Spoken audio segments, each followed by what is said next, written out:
Welcome. My name is Michelle Klug, and I'm with my husband John Klug, who's currently behind the camera.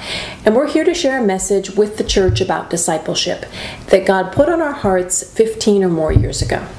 It had gotten put on a shelf, but very recently God got our attention, dusted the message off, added to it, and then encouraged us to begin sharing it. So since it's a message about discipleship, we want to start with Jesus laying out the mission of the church in Matthew 28:19, where he says, "Therefore go and make disciples of all nations, baptizing them in the name of the Father, and of the Son, and of the Holy Spirit." He specifically says make disciples of all nations. He doesn't say go and make believers of all nations. And that's a really important distinction, because though most in the church know what a believer is, most don't fully comprehend what a disciple is. And it's important to be clear on this word, because if we don't know what being a disciple means, how do we become one? Or how do we become better at being one? Let alone, how do we make disciples of others? A pastor back east sent out a Twitter message requesting responses back for what it meant to be a disciple. The responses varied quite a bit, and one of them said a best buddy. So we thought, okay, let's think about that. How do we become a best buddy?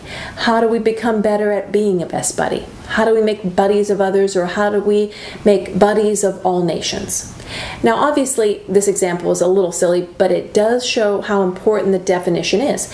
Jesus didn't use that word, and disciple doesn't mean best buddy, but it does point out how imperative it is that we have an appropriate definition for disciple. How do we know that we're on the right road if we don't? And how do we stay on the right road if we don't know what it is? So that's the first thing that we're going to establish. What does it mean to be a disciple of Jesus? Because everything else we have to say builds off of that one idea. Our first problem is that we have the word disciple in English, but it doesn't come close to what it meant in the Greek culture over 2,000 years ago, which is why so many Christians don't fully grasp the depth of what Jesus has called them to. In secular Greek, a disciple, mathetes, was someone bound to another to learn. Students at that time followed their teachers closely and emulated them or imitated them in every way, both in character and in actions. These disciples would spend years under their teacher's tutelage and in their company, so that even when not in the company of their teacher, others began to recognize them as a disciple of so-and-so. Obviously, that would be the highest compliment that we could be paid, that someone would recognize us as a disciple of Jesus. Not because we pointed out their sin or quoted them Bible verses, but that we radiate His Spirit. We reflect His character. We're doing what He would be doing if He were here.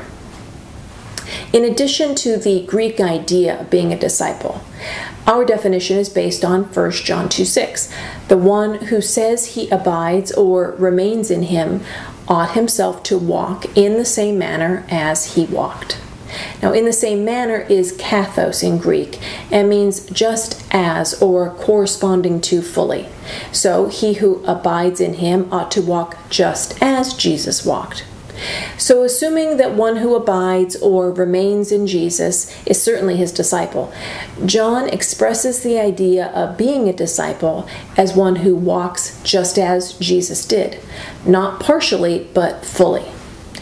In summary, as a disciple, we emulate Him, we imitate Him, how He lived and what He did. We walk just as He walked. So the definition that we came up with tied these ideas together in a way that even a child could understand. A disciple of Jesus lives like Jesus lived and does what Jesus did. A disciple of Jesus lives like He lived and does what He did. If it sounds simple and kind of sing-songy, it's because we wrote this definition over 15 years ago for 8-year-olds in Sunday school.